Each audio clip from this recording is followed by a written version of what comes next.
ആലപ്പാട് സമരം ചെയ്യുന്നത് മലപ്പുറത്തുകാരാണ് എന്ന മന്ത്രി ഇ.പി. ജയരാജന്റെ പ്രസ്താവന പ്രതിഷേധാർഹമാണ് എന്ന് പ്രതിപക്ഷ നേതാവ് രമേശ് ചെന്നിത്തല.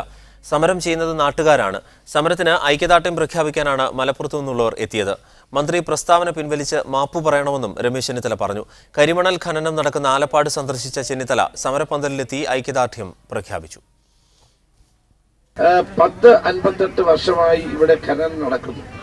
പക്ഷെ ഈ പ്രദേശത്തെ ജനങ്ങൾക്ക് ഒരു പ്രയോജനം ഉണ്ടാകുന്നില്ല. അത് വളരെ ഗൗരവതരമായ ഒരു പ്രശ്നമാണ്. പാരിസ്ഥിതിക പ്രശ്നങ്ങൾ ഗൗരവതരമാണ്. അപ്പോൾ സർക്കാർ ഇതെല്ലാം പരിശോധിക്കണം.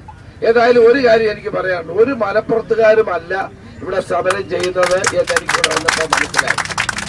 വ്യവസായ വകുപ്പ് മന്ത്രിയുടെ ആ പ്രസ്താവന പിൻവലിച്ച് അദ്ദേഹം മാപ്പ് പറയണം എന്നാണ് എനിക്ക് പറയാനുള്ളത്.